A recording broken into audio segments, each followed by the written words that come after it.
Hello दोस्तों, एंडरस्टूड YouTube channel में आपका बहुत बहुत स्वागत है।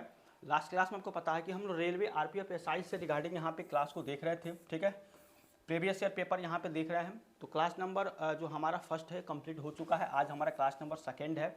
ठीक है, तो उम्मीद करते हैं ये क्लास आपको अच्छा लग रहा होगा। अगर आप लोग चैनल पर नए हैं तो चैनल को सब्सक्राइब कर लीजिए, वीडियो को लाइक करिए, अपने यार दोस्तों को भी शेयर करिए। ठीक है, और हम लोगों ने यहाँ पे कई सारी क्लासेस को देखा है। ठीक है, एएलपी के बारे में, ग्रुप डी के बारे में, उसके प्रैक्टिस सेट के बारे में। ठीक है, आगे भी जितना भी क्लासेस होगा उसको हम कंटिन्यू रखेंगे। ठीक है, इसके पहले हम एनसीईआरटी की क्लास को देख रहे थे। ठीक है, लेकिन इस समय काफ़ी लोगों का जो है इंटरेस्ट कम था थोड़ा। ठीक है, इस पर बहुत ज़्यादा लोगों का इंटरेस्ट नहीं था, इसलिए हम थोड़ा सा इसको डिले किए हैं। हालांकि क्लासेस तो हम तो सब कराएंगे, एनसीईआरटी के 6 से लेकर जितना भी हो सकता है सब वहाँ पे कराया जाएगा। लेकिन अभी क्या है कि जो हमारा जो है इसके लिए हम 2 चैप्टर पढ़ाए हैं। ठीक है, 2 चैप्टर हमारा रासायनिक अभिक्रिया और दूसरा आपका क्या है एसिड बेस सॉल्ट। ठीक है, ये पहले क्लास में बताए थे इसके बारे में। तो एसिड बेस सॉल्ट हमारा यहाँ पे ये हमारा सेकेंड क्लास हुआ। थर्ड हमारा क्या होगा मेटल नॉन मेटल। ठीक है, मेटल नॉन मेटल ये हमारा तीसरा क्लास होगा। ठीक है, सॉरी तीसरा चैप्टर यहाँ पे हम जो है इसके बारे में यहाँ पे पढ़ाने वाले हैं। तो अभी थोड़ा सा इसको डिले किए हैं, क्लासेस हमारी होगी पूरे कंटिन्यू होगी। इसके लिए तो थोड़ा सा आपको वेट करना पड़ेगा। ये हम सोचें तो थोड़ा ख़त्म कर दें इसको। ठीक है, क्योंकि इसके रिगार्डिंग आपको पता है नोटिफिकेशन देखने को आपको मिला होगा। ठीक है, तो ये भी ज़रूरी है, जितना भी वहाँ पे देखने को मिल रहा है उसको जो हम सोच रहे हैं थोड़ा सा कवर करके उसको थोड़ा सा ज़्यादा हो जाए तब इसको जो है कंटिन्यू करेंगे। और इसका जो है पूरी तरीके से आप समझिए कि यहाँ पे एनसीईआरटी को हम वहाँ पे जो पूरा देख रहे हैं। अगर आपको कोई भी उसमें दिक्कत है तो आप कमेंट करिए। अगर आपको कुछ भी नया लगता है उसके लिए भी कमेंट करिए। ठीक है, हम उसका पूरा फुलफिल करने की कोशिश करेंगे। ठीक है, तो ये हमारा यहाँ पे था, ये सेकेंड क्लास हम आज देखेंगे। इस पर क्वेश्चन देख लेते हैं। क्वेश्चन देखिए, फर्स्ट क्वेश्चन आपको यहाँ पूछा गया है, काफ़ी अच्छा क्वेश्चन है। बायो से क्वेश्चन आपको पूछा गया है कि संक्रमित कोशिकाओं से अन्य गैर संक्रमित कोशिकाओं की रक्षा के लिए संक्रमित कोशिकाएं कौन सी प्रोटीन स्रावित करती है। ठीक है, संक्रमित कोशिकाएं जो है कौन सी प्रोटीन स्रावित करती हैं ये आपको बताना है। तो ये कौन सी प्रोटीन स्रावित करती है उसको कहते हैं इंटरफेरॉन। ठीक है, इंटरफेरॉन। ठीक है, इंटरफेरॉन यहाँ पे आपका स्रावित करती है और इसको क्या कहते हैं ग्लाइकोप्रोटीन कहते हैं। ठीक है, ग्लाइकोप्रोटीन। ठीक है, ग्लाइकोप्रोटीन इसको कहा जाता है। तो इसको भी आप याद रखें, इसको ग्लाइकोप्रोटीन कहा जाता है। और ये क्या होता है, कौन सा खोज आपका होता है इंटरफेरॉन। और इस जो इंटरफेरॉन की खोज की अगर बात करें, ठीक है, इंटरफेरॉन की खोज, तो खोज यहाँ पे 2 लोग थे। ठीक है, उन वैज्ञानिक का नाम था, एक का इनका नाम था एलिक। ठीक है, एलिक आइजैक्स। ठीक है, एलिक आइजैक्स। और क्या था, एक और का नाम था लिंडमैन। ठीक है, लिंडमैन ये इनका नाम था। 2 लोग थे जो इंटरफेरॉन का खोज किए थे। ठीक, तो ऑप्शन नंबर सी इसका आंसर हो जाएगा। खोज एलिक आइजैक्स और लिंडमैन ने मिलकर इसकी जो है खोज किया था इंटरफेरॉन का। ठीक है, और ये आपका इसको एक और नाम से जानते हैं ग्लाइकोप्रोटीन, ये होता है इंटरफेरॉन। और यहाँ पे इंटरफेरॉन 3 टाइप के होते हैं। एक अल्फा इंटरफेरॉन होता है। ठीक है, इंटरफेरॉन। ठीक है, अल्फा इंटरफेरॉन, एक होता है बीटा इंटरफेरॉन और एक होता है आपका गामा इंटरफेरॉन। ठीक है, ये उद्दीपन टाउ से ये निकलता है। ठीक है, ये गामा इंटरफेरॉन। तो ये 3 टाइप के मुख्य टाइप के होते हैं। ठीक है, तो ये आपका यहाँ से काफ़ी ज़्यादा अच्छा क्वेश्चन था, बायो से क्वेश्चन पूछा गया था। ठीक है, तो उम्मीद करते हैं इस तरह क्वेश्चन आपको जो है पहले से भी सॉल्व आप लोग करते होंगे। अगर नहीं करते हैं तो यहाँ पे देख लेंगे और आगे से इस तरह क्वेश्चन, ठीक है, इस टॉपिक से क्वेश्चन अगर मिले तो आप जरूर उसको सॉल्व करिएगा। यहाँ से क्वेश्चन पूछने की ज़्यादा उसकी पॉसिबिलिटी है। तो ऑप्शन नंबर सी इसका आंसर हो जाएगा। नेक्स्ट क्वेश्चन देखिए, नेक्स्ट क्वेश्चन आपको यहाँ पे कहा गया है कि परागकणों की बाह्य परत जो होती है एक्सिन और किसकी बनी होती है, ये आपको बताना है। एक्सिन और किसकी बनी होती है, तो स्पेरो पोलेनिन जो होता है, आपको यहाँ पे ऑप्शन नंबर सी में देखेंगे स्पेरो पोलेनिन इसके बनी होती है। एक्सिन ये होती है एक्सिन और यहाँ पे क्या बनी होती है अगर बात करें तो ये हो जाएगा स्पेरो। ठीक है, स्पेरो पोलोनिन। ठीक है, ये होगा। थोड़ा सा इसका शब्द थोड़ा सा इस तरह का है क्योंकि बायो क्वेश्चन आप देख रहे हैं। तो ये आपका इसका बना होता है, दोनों की बनी होती है। जो क्या होती है अत्यधिक कार्बनिक अत्यधिक प्रतिरोधी कार्बनिक क्या है पदार्थ होता है। ठीक है, तो इसको याद रखेंगे। ऑप्शन नंबर सी इसका आंसर यहाँ पे हो जाएगा। ठीक है, इसके बाद देखिए नेक्स्ट क्वेश्चन आपको यहाँ पे कहा गया है कि लंबी दूरियों की मापने के लिए किस मापन विधि का उपयोग किया जाता है। ठीक है, तो लंपन जो आपको जो यहाँ पे लंबी दूरी को मापने के लिए क्या किया जाती है समांतर विधि। ठीक है, समांतर विधि का यहाँ पे उपयोग किया जाता है। ठीक है, समांतर विधि। तो इसका आंसर हो जाएगा ऑप्शन नंबर ए। ठीक है, समांतर विधि द्वारा लंबी दूरियों के मापन के लिए उसका उपयोग किया जाता है। एक होता है लंबन विधि, ठीक है, तो लंबन विधि जो होता है आपका ये होता है, आपको क्या किया जाता है, इससे तारों की दूरी मापी जाती है, ठीक है, तारों की दूरी, ठीक है, तो तारों की दूरी यहाँ पे लंबन विधि द्वारा मापी जाती है। ऑप्शन नंबर ए इसका आंसर हो जाएगा, ठीक है। इसके बाद देखिए अगला क्वेश्चन है, दिए गए किन्हीं दो माध्यमों में से एक माध्यम का आपतित कोण, ठीक है, एक माध्यम का क्या आपतित कोण दूसरे माध्यम के लिए अपवर्तित कोण, ठीक है, यहाँ पे कोण हो जाए 90 डिग्री, यहाँ पे होने पर वह कहलाएगा, ठीक है। तो अगर आपका माध्यम है आपतित कोण और अपवर्तित कोण यहाँ पे, ठीक है, तो यहाँ पे क्या हो जाएगा, ये आपका एंगल 90 डिग्री यहाँ पे हो जाएगा, ठीक है, एक्स वाई, ठीक है, ठीक है। तो आपतित कोण और अपवर्तित कोण यहाँ पे क्या हो जाएगा, ये होता था आपका क्रिटिकल एंगल, यहाँ पे क्रांति कोण हो जाएगा, ठीक है, क्रांति कोण। तो यहाँ इसका आंसर क्या हो जाएगा कि जब किन्हीं दो माध्यमों में एक माध्यम आपतित कोण दूसरे माध्यम का अपवर्तित कोण के जो बीच का एंगल जो 90 डिग्री होने पर वो क्या कहलाता है आपका, यहाँ पे क्या कहलाता है आपका क्रांति कोण, क्रिटिकल एंगल कहलाता है। और क्रांति कोण के लिए लाल रंग का सबसे जो होता है, आपको इसको ये भी याद रखेंगे, लाल रंग का मान सबसे ज़्यादा होता है और बैगनी रंग का मान सबसे कम होता है, ठीक है, बैगनी रंग का मान जो होता है सबसे क्या होता है, कम होता है।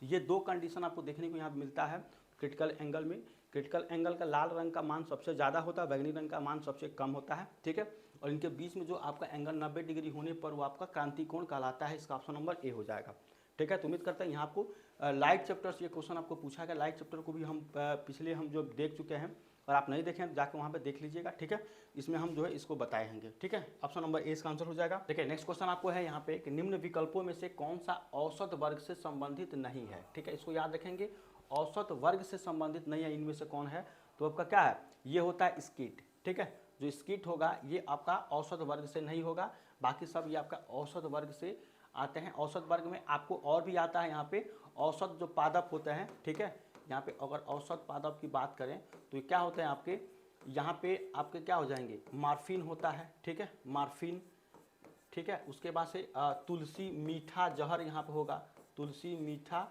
जहर, ठीक है, और इसके बाद मार्फिन हो जाएगा, तुलसी मीठा जहर हो जाएगा। उसके बाद से एक चीज़ और होता है सर्पगंधा, ठीक है, सर्पगंधा, ठीक है, सर्पगंधा। तो ये आपका क्या हो जाएगा, यहाँ पे ये एक औषधि औसत पादप के अंतर्गत ये आता है, ठीक है, औसत पादप के अंतर्गत ये आता है, मार्फिन, तुलसी मीठा जहर और सर्पगंधा, ठीक है। और इसका जो है औसत वर्ग से संबंधित नहीं है, क्या हो जाएगा, ऑप्शन नंबर डी हो जाएगा स्किट, ठीक है, इसको यहाँ पे याद रखेंगे, औसत वर्ग से बाकी सब आपका आता है। देखिए अगला क्वेश्चन है यहाँ पे, संयुग्मित डी कीटोन बेंजोक्विनोन के निर्माण के लिए फिनॉल किस, जो फिनॉल होता है वो किस आपका एसिड के साथ ऑक्सीकृत होता है, ठीक है। तो ये क्वेश्चन काफ़ी अच्छा क्वेश्चन ऑर्गेनिक केमिस्ट्री से पूछा गया।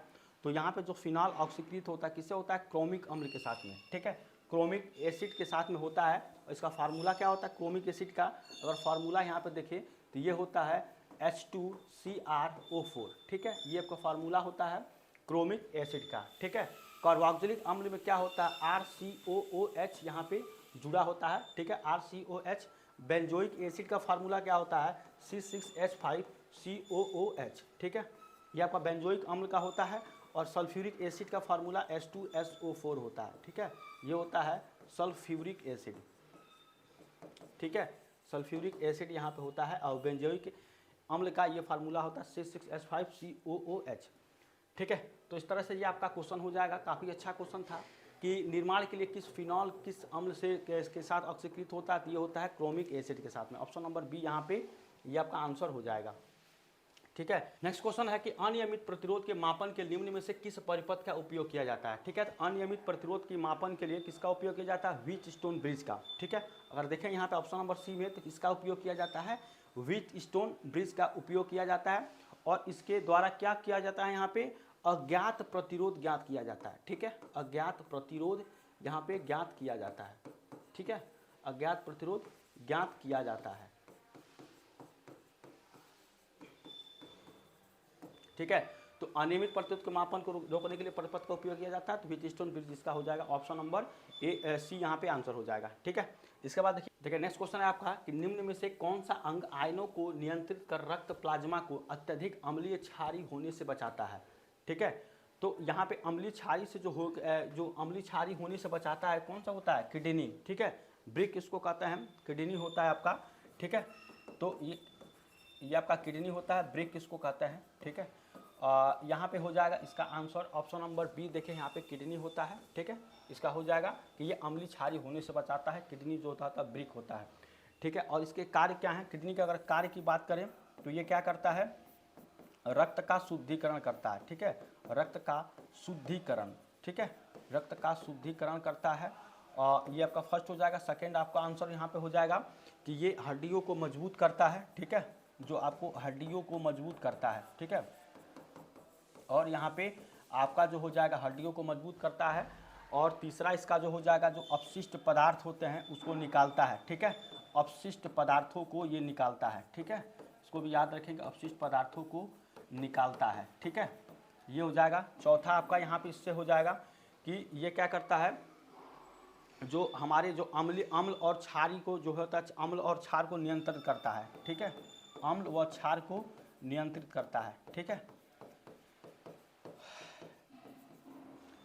तो ये आपका रक्त का शुद्धिकरण करता है, हड्डियों को मजबूत करता है, अपशिष्ट पदार्थों को निकालता है, अम्ल और क्षार को नियंत्रित करता है। ये किडनी के कुछ यहाँ पे कार्य थे, ठीक है। तो ऑप्शन नंबर 20 का आंसर हो जाएगा कि अम्लीय क्षारीय होने से बचाता है, ठीक है। कौन सा एन है जो आयनों के यहाँ पे आपको नियंत्रित कर प्लाज्मा को अत्यधिक अम्लीय क्षारीय होने से बचाता है, तो ये किडनी होता है, ब्रिक होता है, ठीक है। तो ये आपका हो जाएगा ऑप्शन नंबर बी। इसके बाद देखिए अगला, देखिए नेक्स्ट क्वेश्चन आपको यहाँ पे पूछा गया है कि निम्न में से किस तत्व में धात्विक और अधात्विक दोनों विशेषताएं पाई जाती है। देखिए अधात्विक यहाँ पे होगा, ठीक है, ये अधात्विक हो जाएगा, दोनों विशेषताएं पाई जाती हैं।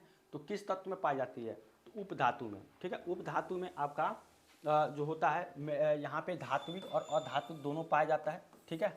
इसमें आपकी जो इसके उपधातु के जो गुण होता है क्या होता है, ये ज़्यादा भंगुर होते हैं, ठीक है। ये क्या होते हैं, भंगुर होता है, भंगुर मतलब टूटने की इसकी प्रवृत्ति ज़्यादा होती है, ठीक है, जल्दी ये टूट जाता है। और इसमें आपका चमक भी होती है, इसमें चमक होती है उपधातु, ठीक है। ये हम उपधातु के बारे में पढ़ रहे हैं यहाँ पे, ठीक है, जिसमें धात्विक और अधात्विक दोनों गुण होते हैं, वो आपका उपधातु यहाँ पे कहलाते हैं। तो यहाँ पे क्या होगा, ये आपका इसमें ये भंगुर होता है, दूसरा इसमें चमक होती है, तीसरा ये क्या होता है, धातु और अधातु के इसके जो चालकता होता है वो धातु और अधातु के बीच होती है, ठीक है, के बीच ये होती है इसकी क्या, चालकता, ठीक है, चालकता जो होती है, कंडक्टिविटी, इसके धातु और अधातु के बीच में उपधातु के जो मेटेलॉइड्स होते हैं उसके ये होती है, ठीक है। तो धात्विक और अधात्विक गुण कौन रखता है, मेटेलॉइड्स। यहाँ पे देखिएगा ऑप्शन नंबर बी आंसर हो जाएगा, ठीक है।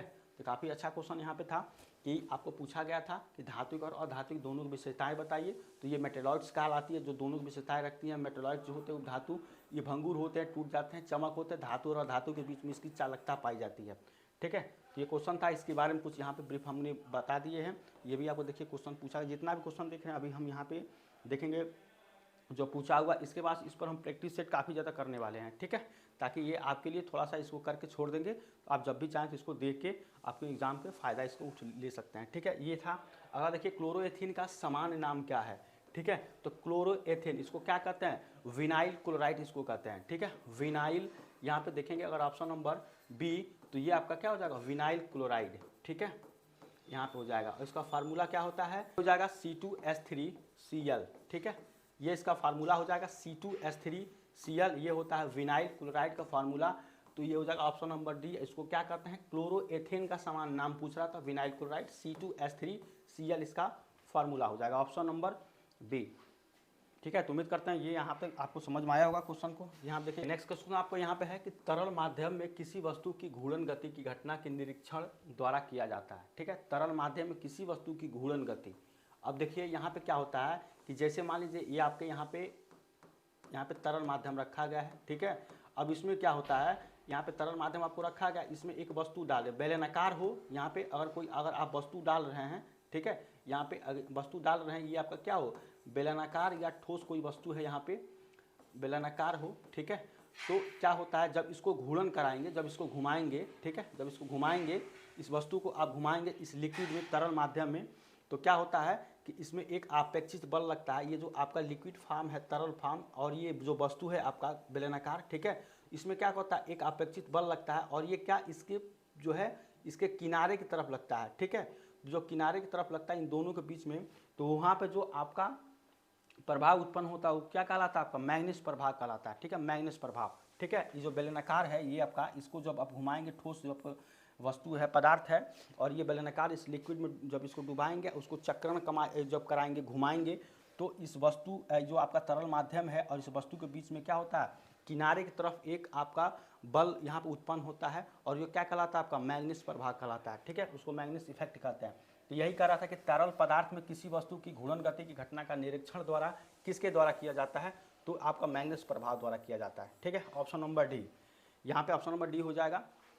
ये आपका क्वेश्चन पूछा गया था, लिक्विड से क्वेश्चन था, काफ़ी अच्छा क्वेश्चन था, ठीक है। ऑप्शन नंबर डी इसका आंसर हो जाएगा, ठीक है। नेक्स्ट क्वेश्चन आपको यहाँ पे कह रहा है कि कैंसर के इलाज में बाह्य विकिरण थेरेपी पर निम्न किसका उपयोग किया जाता है, ठीक है। तो कैंसर के इलाज के लिए क्या हो जाता है, कोबाल्ट 16 का उपयोग किया जाता है, ठीक है। इसी तरह से आयोडीन है, आयोडीन 131 का है, इसमें क्या किससे किया जाता है, तो थायराइड ग्रंथि, ठीक है। थायराइड ग्रंथि यहाँ पे आपका हो जाएगा, थायराइड ग्रंथि के कैंसर के उपचार के लिए, ठीक है, यहाँ पे हो जाएगा, ये हो जाएगा। तो यहाँ पे क्या हो जाएगा, ऑप्शन नंबर ए इसका आंसर होता है, ठीक है। ये भी आयोडीन वाला यहाँ पे है जो थायराइड ग्रंथि वाला है।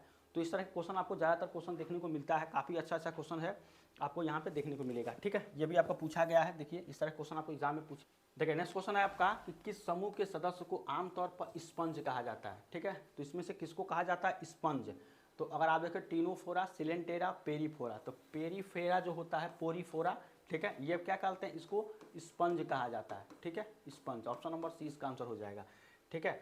अगला है कि कोशिकांगों में पाई जाने वाली दो बेलनाकार संरचनाएं जिन्हें सेंट्रियोल कहा जाता है, निम्न में से कौन सी है, ठीक है। सेंट्रियोल कहा जाता है, निम्न में से कौन सी है, इसको कहते हैं सेंट्रोसोम, ठीक है, सेंट्रोसोम कहते हैं। ऑप्शन नंबर सी यहाँ पे हो जाएगा, सेंट्रोसोम, ठीक है। इसके बाद से देखिए अगला है कि एक कोशिका अथवा यहाँ पे कार्तिकेय द्वारा संपूर्ण पौधों के विकसित करने की क्षमता को क्या कहते हैं, तो यहाँ पे आपको देखिए पूर्ण सतकता कहते हैं, ठीक है। इसको क्या कह सकते हैं, पूर्ण सतकता। बाकी सब सारी ये भी, लेकिन एक कोशिका अथवा कर्तोषक द्वारा संपूर्ण पौधे के विकसित करने के लिए क्षमता को क्या कहते हैं, पूर्ण सतकता उसको कहा जाता है, ठीक है। तो ऑप्शन नंबर ए इसका आंसर हो जाएगा। देखिए नेक्स्ट क्वेश्चन आपका यहाँ पे है कि कार्बनिक यौगिकों में बॉन्ड की लंबाई और बॉन्ड की ताप धारिता को निम्न में से क्या प्रभावित करता है, ठीक है। जो कार्बनिक यौगिक होते हैं उसमें बॉन्ड की लंबाई और बॉन्ड की ताप धारिता किसको प्रभावित करता है, तो ये किसको प्रभावित करता है, संक्रमण को, ठीक है, संक्रमण को प्रभावित करता है। इसको याद रखेंगे, यहाँ पे ऑप्शन नंबर 20 का आंसर हो जाएगा, ठीक है। तो ये था हमारा आज का क्लास। अगर आपको आज का क्लास अच्छा लगा तो चैनल को सब्सक्राइब करिए, वीडियो को लाइक करिए, अपने यार दोस्तों को भी शेयर करिए। कोई भी अगर आपको क्लास में डाउट है तो उसको डायरेक्ट कमेंट करके पूछ सकते हैं, ठीक है, या वहाँ पे अगर आपको कोई भी सजेशन देना है उसको भी दे सकते हैं, ठीक है। तो मिलते हैं नेक्स्ट क्लास में, तब तक थैंक यू सो मच।